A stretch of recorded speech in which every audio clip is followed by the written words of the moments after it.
Assalamualaikum warahmatullahi wabarakatuh. Kembali dengan saya Bung Warta. Oke, kita lanjut pada sesi kali ini sambil minum. Kalau malam ini karena agak dingin ini, minumnya teh manis.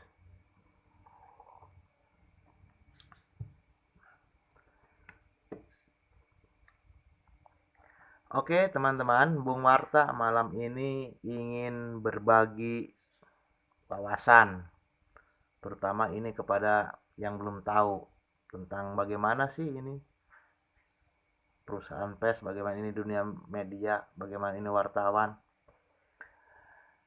Untuk sesi kali ini, setelah sebelumnya saya ulas tentang wartawan di lapangan atau reporter, kemudian juga sudah saya ulas tentang koordinator liputan atau korlip.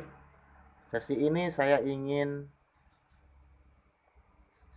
ulas tentang redaktur. Redaktur ini kalau dalam istilah Inggrisnya itu editor, sebenarnya editor atau editing. Cuman memang lebih banyak yang menggunakan istilah redaktur. Redaktur adalah sama, wartawan juga. Kalau melihat jenjangnya, redaktur ini adalah wartawan yang sudah senior. Sudah senior.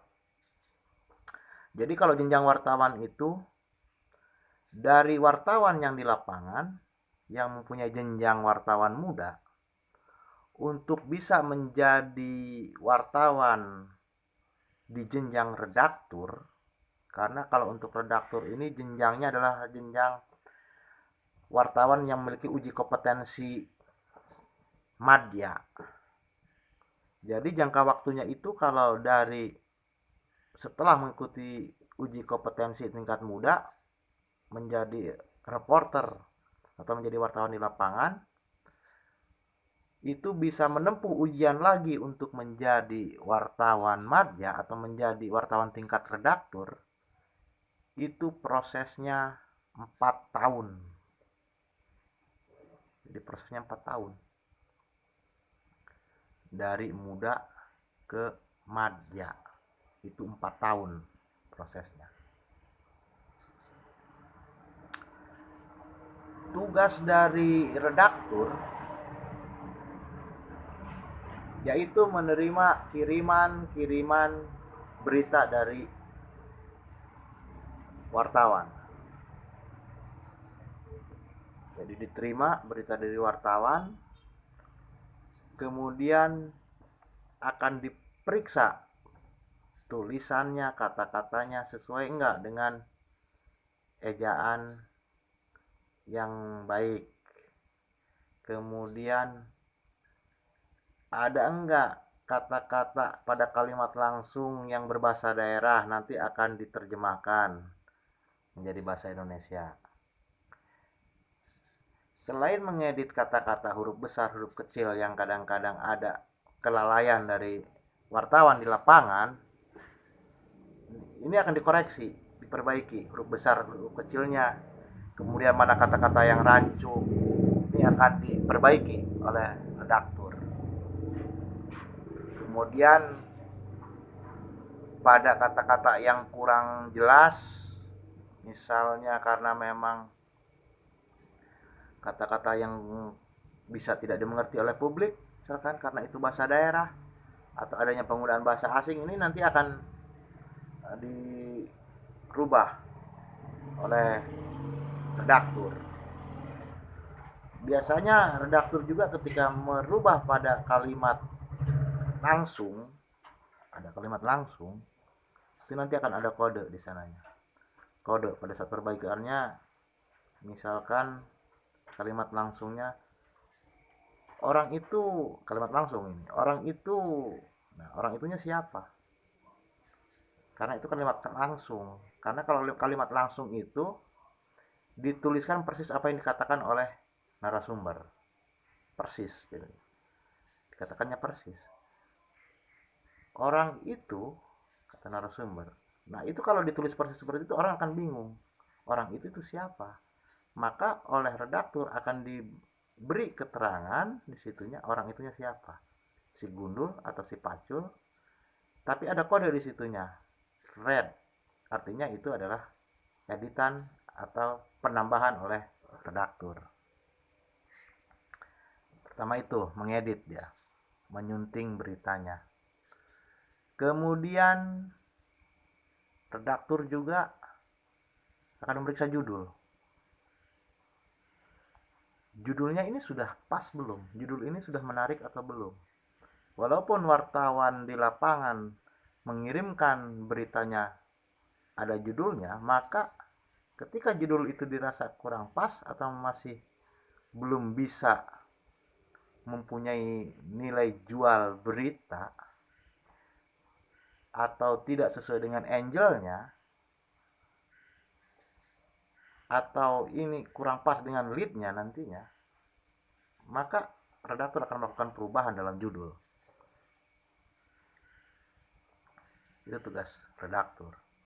Kemudian kalau di koran-koran atau di media-media cetak, redaktur juga dia akan melakukan pemangkasan paragraf. Jadi ketika ada berita kiriman dari wartawan ternyata terlalu panjang, ketika dipasang nantinya di media cetak, pada saat layout ternyata terlalu panjang, maka bagian bawahnya akan dipotong oleh redaktur. Jadi pemangkasan, termasuk tugas merampingkan atau memangkas, itu adanya di redaktur. Kemudian redaktur juga bertugas dia memberikan instruksi ketika wartawan di lapangan harus mengejar narasumber sesuai dengan arah berita. Itu yang tugas mengingatkan adalah redaktur. Misalkan ketika pada hari ini wartawan mengirimkan berita tentang adanya warga di satu daerah yang terpapar COVID-19, kemudian maka redaktur akan menyiapkan instruksi untuk wartawan tersebut kemana lagi untuk berita selanjutnya. Wartawan harus mengejar narasumbernya. Misalnya kata redaktur nantinya, tolong dikejar itu ke tetangga dekatnya. Cari tahu ke tetangga dekatnya kemana saja pada minggu itu warga yang terpapar ini. Nah, nanti ketika ada penugasan seperti itu, wartawan yang di lapangan maka akan melaksanakan instruksi dari redaktur untuk mengejar narasumber yang diarahkan oleh redaktur. Jadi memberikan tugas redaktur itu kepada wartawan yang di lapangan untuk tindak lanjut berita. Kemudian tugas pembinaan. Redaktur juga mempunyai tugas pembinaan. Ketika ada salah penulisan atau adanya hal-hal yang dikoreksi, maka koreksi tadi yang sifatnya ini sangat mendasar nanti akan disampaikan oleh redaktur kepada wartawannya. Fungsi pembinaannya di situ. Misalkan begini, ketika wartawan mengirimkan berita yang tidak lengkap narasumbernya, tidak cover both set, tidak berimbang, maka redaktur akan menghubungi wartawannya untuk dilengkapi lagi datanya. Jadi nanti akan ditelepon. Ini berita kamu ini masih kurang lengkap ini narasumbernya ini. Ini nggak bisa naik. Tolong kalau masih ada waktu untuk ditayangkan, misalnya kalau di media cetak, tolong sekarang juga kamu kejar narasumbernya agar berimbang ini. Atau telepon segera itu narasumbernya untuk dimintai komentarnya. Jadi koreksi-koreksi itu nanti akan disampaikan. Atau misalkan kata redakturnya, karena redaktur juga terkait dengan keseragaman style, gaya. Jadi masing-masing media itu ada gaya. Gaya dalam hal penulisan. Masing-masing ada gaya penulisan yang berbeda. Nah, ini akan diseragamkan oleh redaktur agar sama nanti gayanya, gaya stylenya. Gaya style itu misalkan begini, disepakati oleh media itu misalkan tidak menggunakan bahasa asing, dihindari menggunakan bahasa asing, maka semua diterjemahkan menjadi bahasa Indonesia, kecuali bahasa-bahasa asing yang sudah menjadi serapan masuk ke dalam bahasa Indonesia. Tapi kalau yang bahasa asing, benar-benar bahasa asing, misalkan tidak boleh, harus diterjemahkan ke bahasa Indonesia. Itu bisa saja style, jadi masing-masing style medianya. Kemudian termasuk penulisan tanggal misalnya. Misalnya dalam penulisan tanggal, ya bisa saja media itu menulis tanggalnya itu hari, misalkan Kamis 2 November berupa tulisan 2 November 2020. Atau mungkin ada style yang lain, misalkan ditulisnya itu hanya Kamis 20 garis miring 11.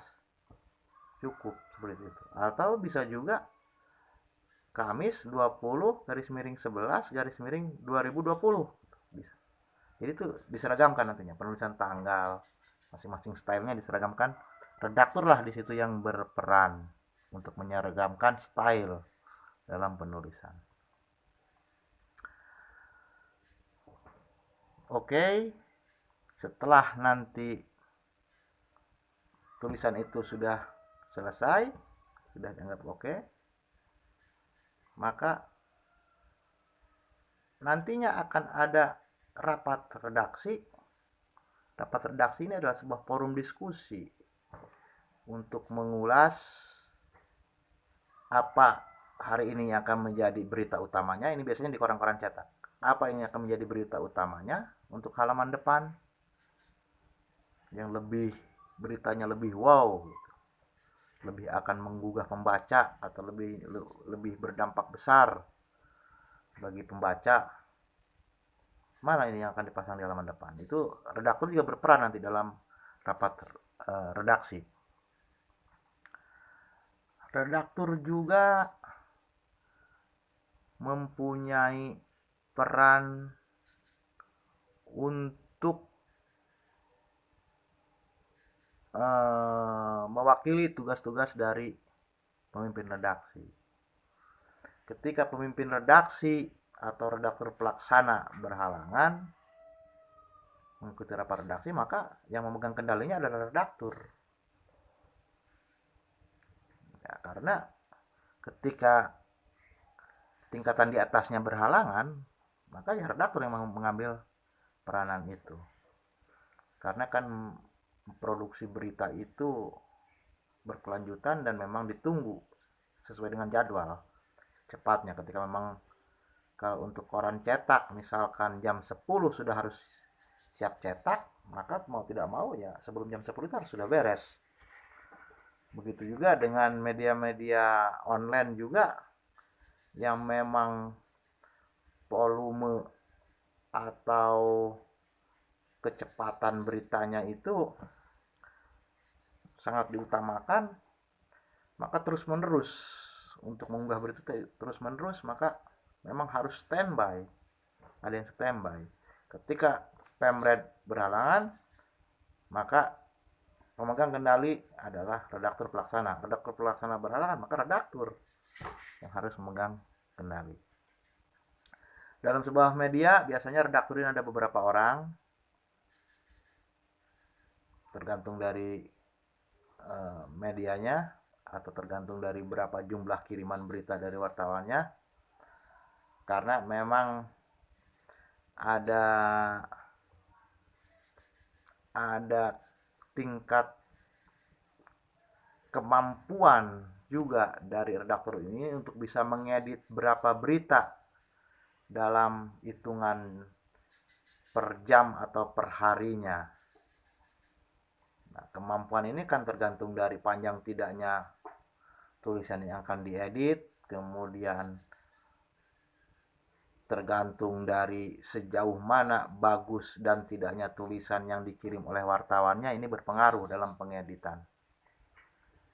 Itu adalah tugas-tugas dari redaktur. Mudah-mudahan ulasan ini bisa menambah pengetahuan kita. Untuk sesi selanjutnya saya akan kupas satu tingkat di atas redaktur. Terima kasih, mudah-mudahan bisa bermanfaat. Billahi taufiq wal hidayah. Assalamualaikum warahmatullahi wabarakatuh.